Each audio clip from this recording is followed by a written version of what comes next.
इसी साल आप सबने एक केस के बारे में तो सुन ही रखा होगा, जिस केस ने एक मीम कल्चर की शुरुआत कर दी थी।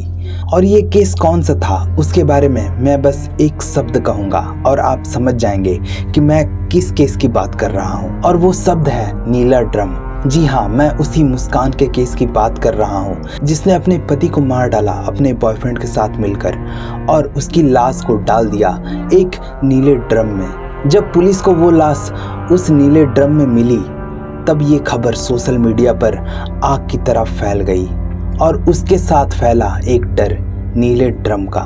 नीला ड्रम मानो कि एक सिंबल बन गया धोखाबाजी और बेवफाई का और एक ऐसे खौफ का जिसमें लोग शादी से ही डरने लगे थे। इस नीले ड्रम को लेकर लोग अलग अलग वीडियो बनाने लगे। कोई इस नीले ड्रम को अपने दोस्त की शादी में उसे गिफ्ट करते हुए वीडियो बना रहा था, तो कोई एआई का यूज करके अपने और अपनी वाइफ के फोटो को ऐसे चेंज कर रहा था जिसमें हस्बैंड उस एआई जनरेटेड फोटो में नीले ड्रम के अंदर होता। और ऐसे ही तरह तरह के मीम बनने लगे थे सोशल मीडिया पर और मीम का सिलसिला अभी भी रुका नहीं है। और अभी तो मुस्कान के केस के 1 साल भी पूरे नहीं हुए कि उसी नीले ड्रम से जुड़ा एक और केस आ चुका है। और इस केस की कहानी मैं आपको सुनाऊं उससे पहले जल्दी से इस वीडियो को लाइक कर दे। अगर हमारे चैनल को सब्सक्राइब नहीं किया तो जल्दी से सब्सक्राइब कर दे। तो आज की कहानी है एक शादीशुदा जोड़े की जिनका नाम है सुनीता और सूरज।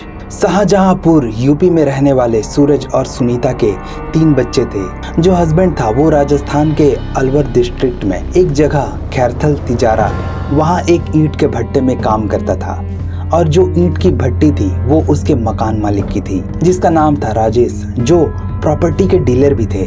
और उसी मकान मालिक का एक बेटा भी है जिसका नाम है राजेंद्र, जो उसी ईंट की भट्टी में मुनीम के रूप में काम करता था। मकान मालिक यानी कि राजेश की पत्नी जिसका नाम है मिथिलेश, वो 17 अगस्त की सुबह छत पर गई। छत पर वो रोजाना की तरह कपड़े सुखा रही थी। धूप भी खिली हुई थी पर आज उसको कोई चीज थी जो बड़ी बेचैन कर रही थी और वो इधर उधर देखने लगी, कुछ खोजने लगी।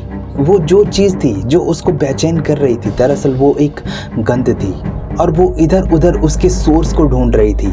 आखिर वो गंध कहाँ से आ रही थी? तभी वो नीले ड्रम के पास पहुंची और उसको तब तक समझ आ चुका था कि वो गंध उसी नीले ड्रम से आ रही थी। वो ये देखकर घबरा गई और तुरंत नीचे जाकर पुलिस को फोन किया। और आजकल तो वैसे भी नीले ड्रम को लेकर समाज में अलग ही खौफ है, तो पुलिस भी तुरंत पहुंच गई। और जब पुलिस वहां पहुंची और उस छत पर गई, जैसे ही वो उस ड्रम के पास पहुंचे और जब उन्होंने उस ड्रम को खोला और उसमें झांक कर देखा तो उसमें से इतनी तेज बदबू आ रही थी कि उनसे सांस भी नहीं लिया जा रहा था। बहुत मुश्किल से उन्होंने अपने नाक को बंद करते हुए पहले ऊपर रखे कपड़ों को हटाया और जब वो कपड़े हटे तब उनके सामने थी सूरज की लाश।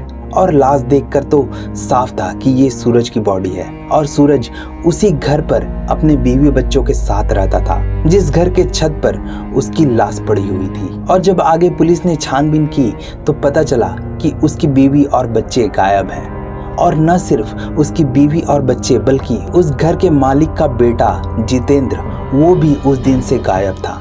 ये सब देखकर मामला समझ आने लगा था कि आखिर माजरा क्या है। इस कत्ल के पीछे की कहानी कुछ ऐसी है कि जो सूरज है वो जिस घर पर अपने बीवी और बच्चों के साथ रहता था उस घर के मकान मालिक की ही ईंट की भट्टी में काम भी करता था। और उसी मकान मालिक का बेटा जितेंद्र भी वही मुनीम के रूप में काम करता था। इसलिए जितेंद्र का आना जाना सूरज के घर पर चलता रहता था। जितेंद्र का उसके घर पर आना जाना चल रहा था और इस दौरान जब जितेंद्र उसके घर पर आ रहा था उसकी मुलाकात उसकी बीवी से भी हो रही थी। तो जितेंद्र और सूरज की बीवी सुनीता के आपस में बातचीत करते करते उनकी नजदीकियां बढ़ने लगी और जितेंद्र का भी उसके घर पर आना जाना बढ़ गया। जितेंद्र सूरज के घर पर तब भी जाने लगा जब सूरज घर पर नहीं होता था।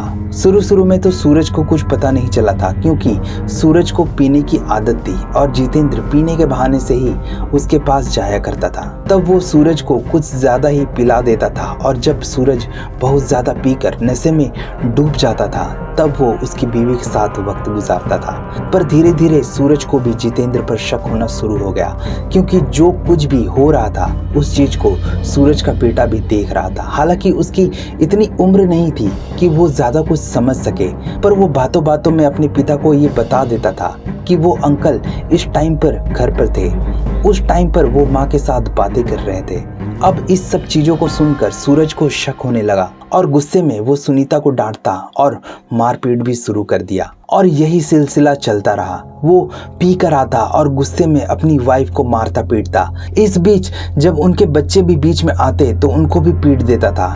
पर वो जितेंद्र को ज्यादा कुछ नहीं बोल सकता था, क्योंकि वो उसी के भट्टी में काम भी करता था और उसके घर पर भी रह रहा था।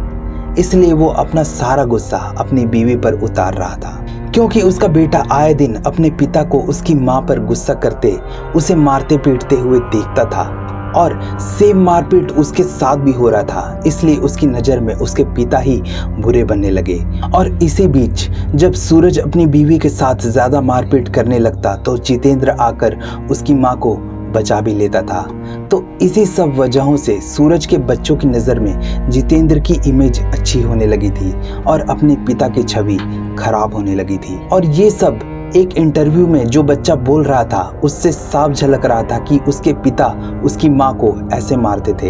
एक दिन इस तरह से उन्होंने माँ पर ब्लेड से वार किया और उन्होंने मेरे गले पर भी वार किया। अगर अंकल बीच में ना आते तो मेरे पिता मेरी माँ को मार ही डालते। जितेंद्र और सुनीता ने उसे कुछ ऐसा विश्वास दिला दिया था कि अगर वो उसके पिता को ना मारते तो वो हमें मार डालते। उस बच्चे ने अपनी आंखों से देखा था अपने पिता की लाश को नीले ड्रम में डालते हुए।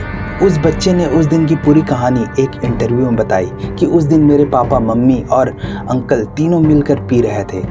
मम्मी ने थोड़ा कम पिया था और पापा ने बहुत ज़्यादा पिया था और अंकल ने भी ज़्यादा पिया था, पर पापा जितना नहीं। और शराब पीने के बाद मेरे पापा मम्मी को मारने लगे।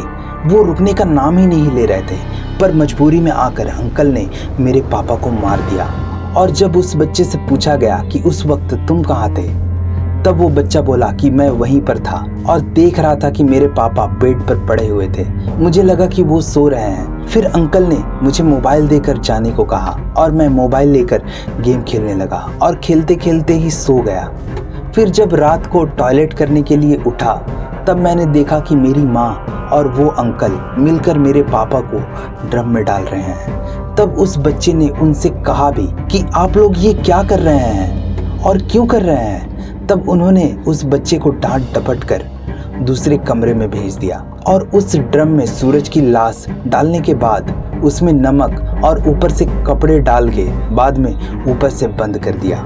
फिर उस ड्रम को किचन में रख दिया। ये जो ड्रम है, ये ड्रम उन्होंने कुछ दिन पहले ही मंगवाया था और ये ड्रम उन्होंने मकान मालिक से ही मंगवाया था, क्योंकि उसके ईंट की भट्टी में ऐसे ड्रम का यूज करते रहते हैं। तो उनमें से एक ड्रम सुनीता ने ये कहकर मांगा था कि उसको पानी की कमी हो जाती है, इसलिए उसे एक्स्ट्रा पानी स्टोर करना है और वो ड्रम लेकर उसमें पानी भरकर रख देती है। इससे ये पता चलता है कि उनका सूरज को मारने का प्लान पहले से ही था।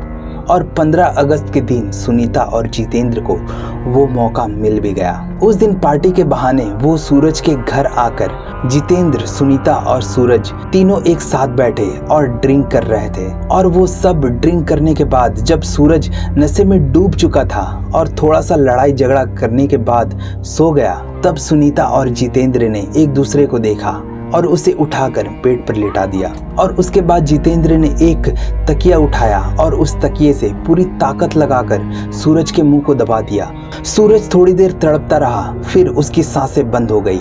उस वक्त सुनीता भी वहीं खड़ी थी, सब देख रही थी। सूरज के मरने के बाद दोनों ने मिलकर जो वो ड्रम लाकर रखे थे और उसमें पानी स्टोर कर रखा था, उसमें से सारा पानी निकाला और उसको लाकर सूरज के बॉडी को उसमें डाला। जब दोनों मिलकर सूरज की बॉडी को ड्रम में डाल रहे थे, उसी वक्त सूरज का बेटा टॉयलेट करने के लिए उठा था और उसने अपने पिता के बॉडी को ड्रम में डालते हुए देख लिया।